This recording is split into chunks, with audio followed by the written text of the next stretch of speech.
ఆషాఢ శుద్ధ ఏకాదశి నుంచి కార్తీక శుద్ధ ఏకాదశి వరకు ఉండేటువంటి 4 మాసాలు కూడా మహావిష్ణువు శయనించి ఉంటాడని, ఈ 4 మాసాల్లోనూ కూడా ఆయన యోగ నిద్రామగ్నుడై ఉండి తన యొక్క సూక్ష్మ శరీరంతో భూలోకానికి వచ్చి ఇక్కడ ఉండేటువంటి వారందరినీ కూడా పరీక్షించి ధర్మాత్ములకు వరాలను అలానే పాపాత్ములకు శిక్షను ఖరారు చేస్తూ ఉంటాడు కనుక ప్రధానంగా ఈ 4 మాసాలైనా కనీసం దాన ధర్మాది కార్యక్రమాలు చేయాలి, ఎంత ధర్మబద్ధంగా కుదిరితే అంత ధర్మబద్ధంగా జీవనాన్ని సాగించాలి అని చెప్పని మనకు ధర్మశాస్త్రాలు తెలియజేస్తున్నాయి.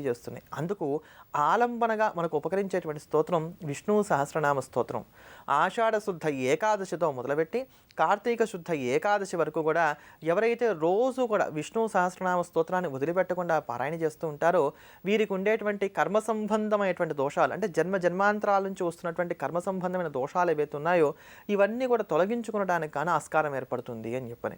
అంతటి పరమ పవిత్రమైనటువంటి చాతుర్మాస్యాల్లో ఉన్నటువంటి వారం కనుక ఈ చాతుర్మాస్యాల్లో ఆ పరమాత్మ యొక్క పరిపూర్ణమైనటువంటి అనుగ్రహం మనందరికీ కూడా కలగడానికి గాను ఆ భవ్యమైనటువంటి విష్ణు సహస్రనామ స్తోత్రాన్ని శ్రవణం చేద్దాం, ధన్యులమవుదాం. అనుష్ఠుప్ఛందః శ్రీ మహావిష్ణు పరమాత్మ శ్రీమన్నారాయణో దేవత అమృతాంశుద్భవో భానురితి బీజం దేవకీ నందన శ్రేష్ఠేతి శక్తిః ఉద్భవః క్షోభణో దేవ ఇతి పరమో మంత్రః శంఖబృన్నందకీ చక్రీతి కీలకం శార్ంగధన్వా గదాధర ఇత్యస్త్రం రథాంగపాణిరక్షోభ్య ఇతి నేత్రం త్రిసామాసామగः సామేతి కవచం ఆనందం పరబ్రహ్మేతి యోనిః ఋతుః సుదర్శనకాల ఇతి దిగ్బంధః శ్రీ విశ్వరూప ఇతి ధ్యానం శ్రీ మహావిష్ణు ప్రీత్యర్థే సహస్రనామ జపే వినియోగః ధ్యానం క్షీరోదన్వత్ప్రదేశే శుచిమణి విలసత్సైకతే మౌక్తికానాం మాలాక్లుప్తాసనస్థ స్ఫటికమణి నిభైర్మౌక్తికైర్మండితాంగః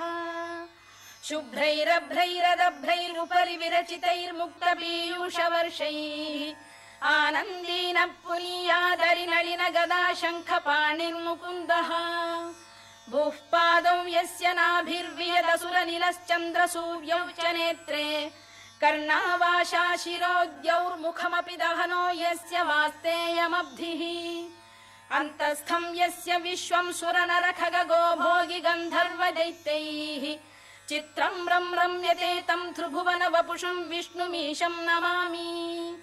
ఓం నమో భగవతే వాసుదేవాయ.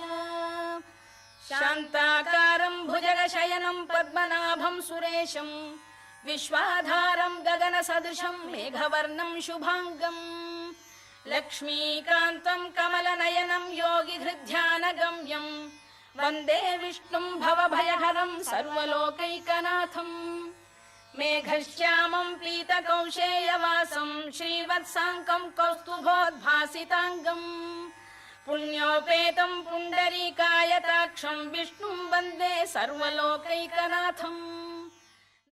అమ్మా, అలాంటి వాళ్ళది నిజమైన ప్రేమ కాదు, అది వ్యామోహం. ఎగ్జాక్ట్లీ చిన్నత్త, నిజంగా ప్రేమించుకున్న వాళ్ళు అలా చేయరు. ఎంత మనసు విరిగిపోతే కన్న కూతుర్ని పట్టుకొని మా దృష్టిలో చచ్చిపోయా ఉంటుందా తల్లి? అది సరే అమ్మా, తన కూతురుతో తన మాట అనేటప్పుడు ఆమె మాటల్లో వ్యథ, కళ్ళల్లో బాధ గమనించావమ్మా? పెద్దబాబుకు బర్త్డే విషెస్ చెప్పు కూడా వెళ్ళాం కదా. ఊరికే ఎలా కాలిపోతుంది? మంట పెడితేనో పడితేనో తగలబడుతుంది.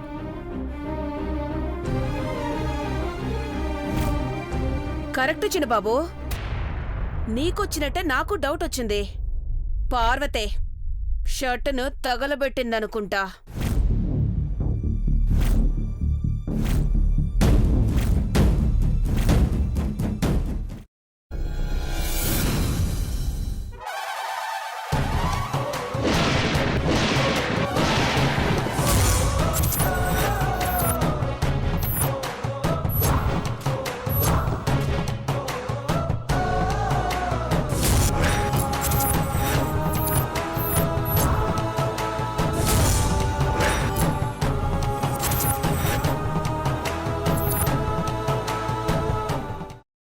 కున్న తర్వాత పొట్టు తీసేసి చాప్ చేసి పక్కన పెట్టుకోవాలి.